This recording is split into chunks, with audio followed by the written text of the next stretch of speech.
Сүз басымын аны икенче төрле сүзнең җаны дип тә атыйлар.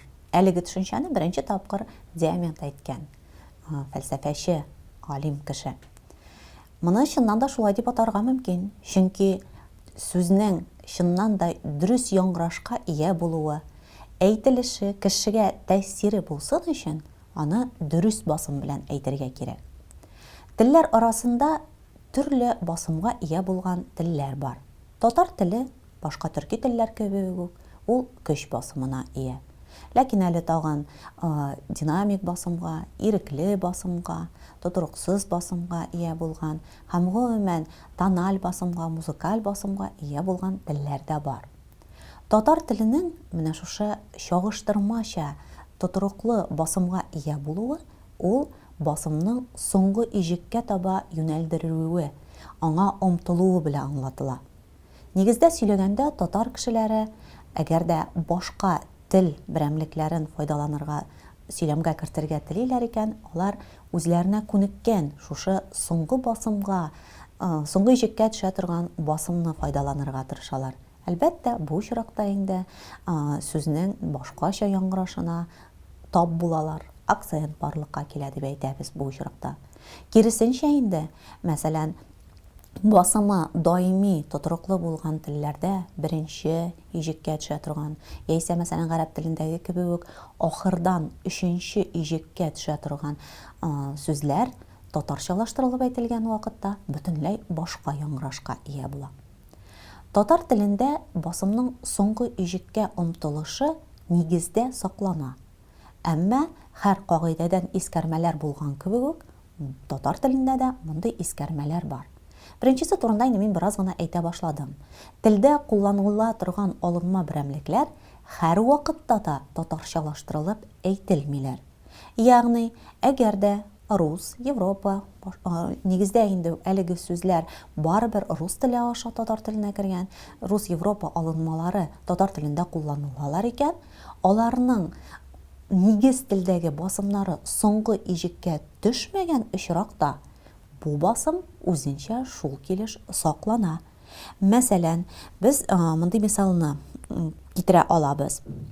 Татар телендә сүз басымы, татар телендә алынма буларак кулланыла торган арена, аренда сүзләре бар. Нигез телдә аларның басымы икенче иҗеккә төшә, соңгы иҗектә түгел. Татар теленә әлеге сүзләрне җөмлә калыбында кулланабыз икән, башка кушымчалар ялгаган очракта да без әлеге басымны шулай сакларга тиеш булабыз. Мәсәлән, без арендага алабыз, арендага алмыйбыз. Киресенчә, аренада чыгыш ясыйбыз, аренада чыгыш ясамыйбыз. Нигез телдә сүз басымы соңгы иҗеккә төшкән очракта, бу вариантлар татар теле калыпларына яраклаша. Ул очракта сүз басымы күпме генә кушымча ялганмасын, ул соңгы иҗеккә таба омтыла торган булалар. Мондый мисаллар бездә күп. Икенче калып, татар телендә, татар теленең үз сүзләре турында сөйләгән вакытта, басым соңгы иҗеккә төшмәгән вариантларга без тагын берничә искәрмә вариантны күрсәтәбез. Беренче чиракта һичшиксез бу сорау берәмлекләре. Сорау берәмлекләрендә, сорау алмашлыкларында сүз басымы беренче иҗеккә төшәргә тиеш. Сөйләм вакытында элизиягә бәйле рәвештә, яисә бер сүзнең икенче төрле әйтсәк инде, бер сүзнең икенче сүз белән кушылып әйтелүенә бәйле рәвештә, әлеге сүз басымы үзгәреп, яраклаштырып, сөйләм телендә, сөйләм агымына яраклаштырылып әйтелергә мөмкин. Әмма дөрес сөйләм һәм һәр сөйләм тактындагы һәр берәмлекне башкалар дөрес аңласын өчен басым дөрес куелган очрак уңышлырак санала.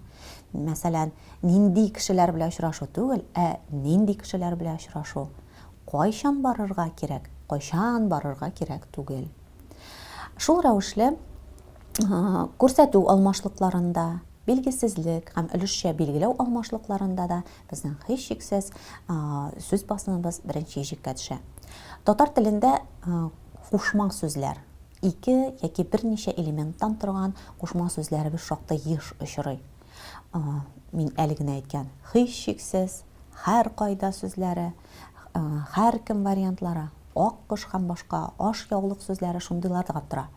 Мондый очракта ике сүзнең һәрберсенең аерым басымы була, ләкин төп басым һичшиксез беренче сүз басымы көчлерәк булуга нигезләнә. Икенче сүздәге басым исә өстәмә басым булып исәпләнә. Ул бөтенләй басымсыз әйтелми дип әйтү дөрес булмас. Әгәр дә интонацион яктан аны тикшерсәң, һичшиксез икенче сүзнең дә басымы була, әмма беренче сүз басымы бу очракта көчлерәк була. Искәрмә очракларга тагын берничә вариантны өстәргә кирәк. Рәвеш ясый торган шай-шәй, дай-дай кушымчалары татар телендә басымны үзенә алмый дигән кагыйдә яшәп килә. Соңгы вакытларда әлбәттә бу кагыйдәдән тайпылышлар ешрак очрый.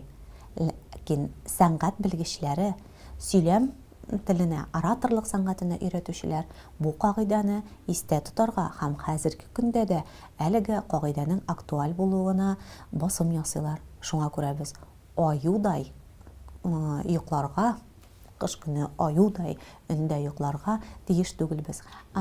Татар телендә кулланыла торган гарәп, фарсы сүзләрендә дә, рус сүзләрендә кебек үк алынма нигездәге басым күп очракта саклана. Мәсәлән, без республикабызда дип сөйлибез икән, сүз басымын икенче җиргә куеп.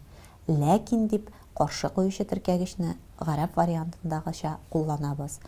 Шай-шәй, дай-дай кушымчалары белән ясала торган татар рәвешләре шулай ук үзенчәлекле әйтелешкә ия, чөнки бу кушымчалар үзләре аша басымны үткәрмиләр һәм үзләренә әлеге басымны алмыйлар. Шуңа күрә без филдәй көчле халык һәм кышкы көннәрдә аюдай өннәрдә ятарга тиеш түгелбез.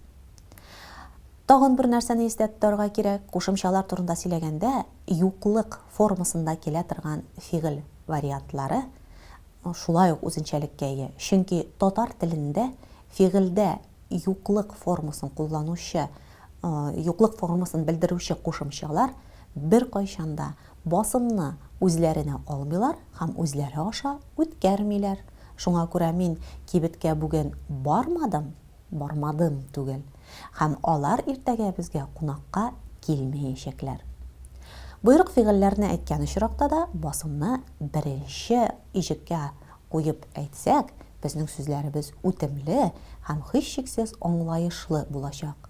Безгә кунакка килегез. Алай начарлыклар эшләмәгез формасы безгә уңышлы булыр. Басымның дөрес куелышы сөйләмнең интонациясенә тәэсир итә. Чөнки һәр сүзнең басымы ул сөйләмдә кулланыла торган фраза басымына да тәэсир итә. Сөйләмдә кайсы сүзгә ныграк игътибар итәргә тиеш булабыз, логик басымны без әлеге сүзгә куярга тиеш булабыз. Татар сөйләмендә нигездә 3 интонацион калып, төп 3 интонацион калып яши. Бу хикәяләү интонациясе, тыныч тойгы белән әйтелгән хикәя җөмләләрне без шулай әйтәбез.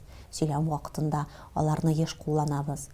Әгәр дә теге яки бу әйбер турында сорарга телибез икән, һичшиксез сорау интонациясен файдаланырга тиеш булабыз.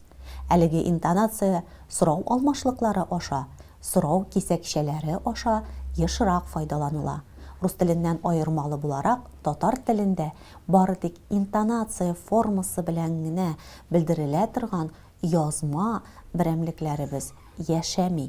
Алар мимика, жест белән сорау формасын белдерергә мөмкин, ләкин аны камил татар җөмләсе дип әйтү дөрес булмас. Һәм өченче, бу тойгы интонациясе. Без әгәр дә көчле тойгы белән шатлык хәбәрен җиткерергә телибез икән, киресенчә көчле тойгылы, кайгылы хәбәрдә булырга мөмкин. Бу очракта һичшиксез тойгылы интонацияны файдаланабыз.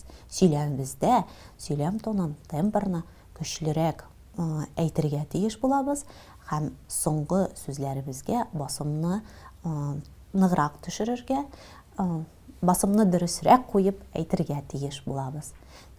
Интонация һәм басым бер-берсе белән бик тыгыз бәйләнештә. Аларны аерып карап, бары тик берсен генә дөрес әйтеп, икенчесендә хаталану дөрес булмас.